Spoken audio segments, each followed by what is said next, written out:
शिवरानी जेठानी। एक दिन शिवानी और प्रज्ञा रसोई में खाना बना रही होती हैं। तभी प्रज्ञा को रसोई में एक चूहा दिखता है और वो जोर से चिल्ला पड़ती है, दीदी वो देखो चूहा। वो डर के स्लैब पर चढ़ जाती है। अरे चूहा ही तो है, तू तो ऐसे डर रही है जैसे तूने कोई भूत देख लिया हो। कितनी डरपोक है तू भी ना प्रज्ञा। आप ज्यादा हंसो मत दीदी, हर इंसान को किसी ना किसी चीज से डर लगता है। लगता होगा, पर मुझे तो किसी चीज से डर नहीं लगता। मैं तो बहुत बहादुर हूं, पर तू हद कर दी भाई, एक चूहे से डर गई है। एक दिन प्रज्ञा अपने कमरे से बाहर निकल रही होती है और तभी शिवानी उसे पीछे से आकर डरा देती है। प्रज्ञा एकदम से उछल पड़ती है। दीदी ऐसे भी कोई मजाक करता है क्या? अरे जरा अपनी शक्ल तो देख, एकदम बैंगन की तरह नीली पड़ गई है। अरे मेरी देवरानी इतनी बड़ी डरपोक है, मुझे तो पता ही नहीं था। आप ऐसे चौंकाओगे तो कोई भी डरेगा ना। अरे ना, कोई बहाना अब काम नहीं आएगा। आज से ना तुम्हारा नाम है डरपोक प्रज्ञा। शिवानी प्रज्ञा का मजाक उड़ाकर चली जाती है। प्रज्ञा शिवानी की मजाक उड़ाने की आदत से परेशान हो जाती है। जब देखो मेरा मजाक उड़ाती रहती है, इनकी शिकायत तो मम्मी जी से करनी ही पड़ेगी मुझे। प्रज्ञा अपनी सास के पास जाती है और उन्हें सारी बात बताती है कि किस तरह उसकी जेठानी उसके डर का मजाक उड़ाती है। ओहो, तो बड़ी बहू को बड़ा घमंड है अपनी बहादुरी पर। कोई नहीं, अभी उसका घमंड तोड़ देते हैं। मेरे पास एक तरकीब है छोटी बहू, एक काम कर तू। प्रज्ञा की सास उसे अपनी जेठानी को डराने का प्लान बताती है। ये तो बहुत अच्छा आइडिया है मम्मी जी, क्या बात है। आइडिया सुनकर लग रहा है कि आप अपने बचपन में काफी शरारती रही होंगी मम्मी जी। अब आएगा मजा मेरी बहादुर जेठानी जी को। प्रज्ञा अपनी जेठानी को डराने का एक प्लान बनाती है।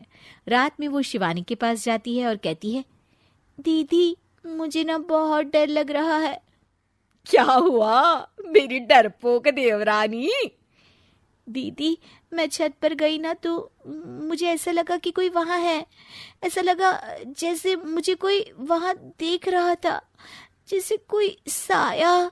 अरे क्या बक रही हो, तेरा वहम होगा। नहीं दीदी, आप चलो ना प्लीज मेरे साथ, मुझे तो बहुत डर लग रहा है। मेरी एक साड़ी सूख रही थी, वही लानी है। प्लीज आप चलिए ना ऊपर मेरे साथ। ओफो, चल। प्रज्ञा शिवानी को बहाने से छत पर ले जाती है और वो उसके पीछे चल रही होती है। ले आ गए हम छत पर, कहाँ है भूत, दिखा, कहीं तो है नहीं। तभी प्रज्ञा चुपके से सीढ़ियों पर छुप जाती है और शिवानी छत पर अकेली रह जाती है। अरे प्रज्ञा कहाँ चली गई? प्रज्ञा एकदम से सीढ़ियों का दरवाजा बंद कर देती है। अब शिवानी को डर लगने लगता है। मैं नीचे चली जाती हूँ। लगता है प्रज्ञा भी नीचे ही चली गई है।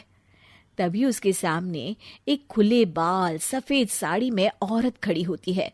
शिवानी उस औरत को देखकर डर जाती है। हाल तू जलाल तू आई बला को टाल तू, हाल तू जलाल तू आई बला को टाल तू।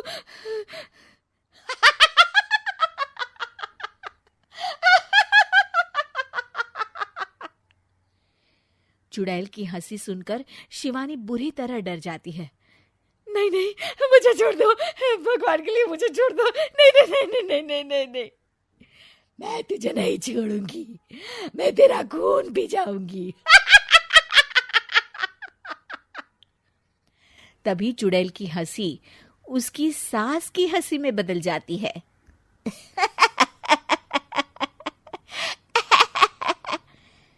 मम्मी जी, ये तो मम्मी जी की आवाज है।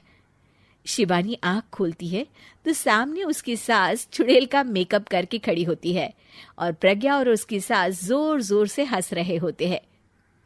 क्यों मेरी बहादुर जेठानी जी, आप तो कहती थी कि आप किसी से नहीं डरती। ये तुमने अच्छा नहीं किया प्रज्ञा। और सासू माँ, आप भी इसके साथ मिलकर। और नहीं तो क्या बहू, तुम अब मेरी छोटी बहू का ऐसे मजाक बनाओगी तो मुझे तो चुड़ैल बनना ही पड़ेगा ना। प्रज्ञा और उसकी सास और जोर जोर से हंसने लगते हैं और शिवानी गुस्से में नीचे चली जाती है।